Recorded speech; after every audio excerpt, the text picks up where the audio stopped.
Greetings and welcome to the Sainsbury Library Induction Video Series. I'm Hal Kirkwood, Bodleian Business Librarian.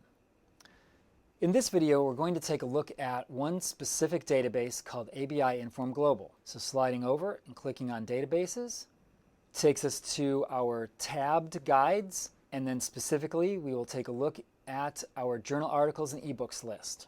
This is the list that shows you all of our key article databases that we provide access to. The two key databases that we have for business and management magazine and journal articles are ABI Inform Global and Business Source Complete. We'll talk about that one in a different video. Choosing ABI Inform Global launches this database and takes you to the main screen.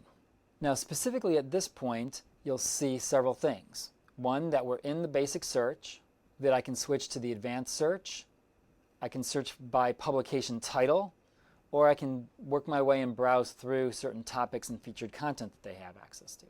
Also, you'll notice right from this page I can limit to full text or peer-reviewed articles. The peer review filter is very handy. This full text filter is actually something that you should not do, and I'll show you why in a minute. So let's run a quick search.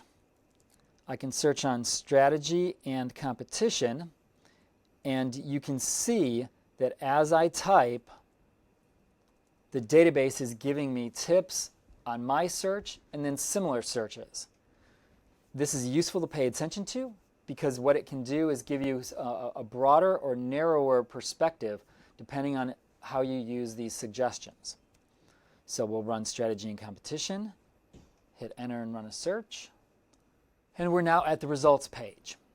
First, notice that we have a very large results set, almost 500,000 articles. That's too many. So we want to at least pay attention to our options for filtering that.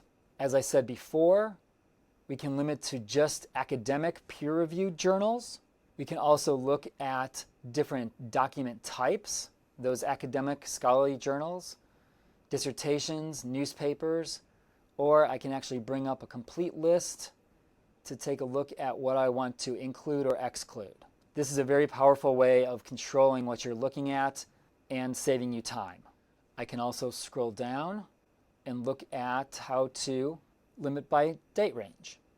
So let's look at just the most recent decade. I'll click Update, and it will cut my results in about half. So that's better. Not great, but better. If I go a little farther down, lots of additional filters. By title, by document type again. I can look at key subjects that come up, and notice it's showing me how many articles are cross-matched with that additional term. What companies show up the most, as well as location, individual people, and language of the article. Now let's look at the results set for a moment.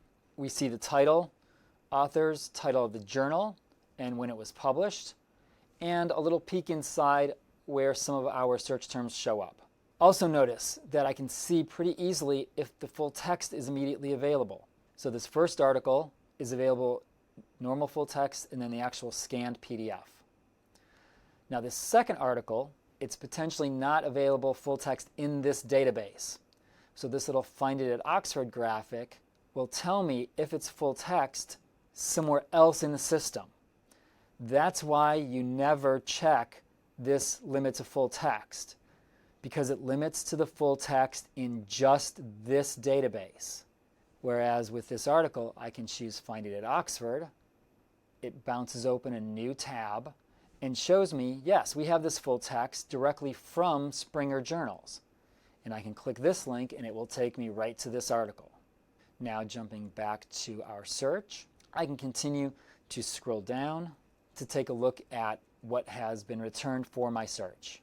What's really important and useful is that as I work my way through this list, articles that look relevant for what I'm trying to find, I can click these little center left boxes to then add them to a little temporary folder that's collecting them right up here at the top of the screen. So now I can jump into that folder after having spent time searching through all these articles, and here are all the articles that I want access to. Now for the articles that are full text, I can bring the full text with me. For those that are not, it's going to bring just the summary and the citation.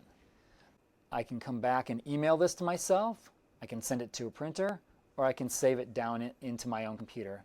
Keep watching the rest of our videos to learn more about the advanced search and other similar databases.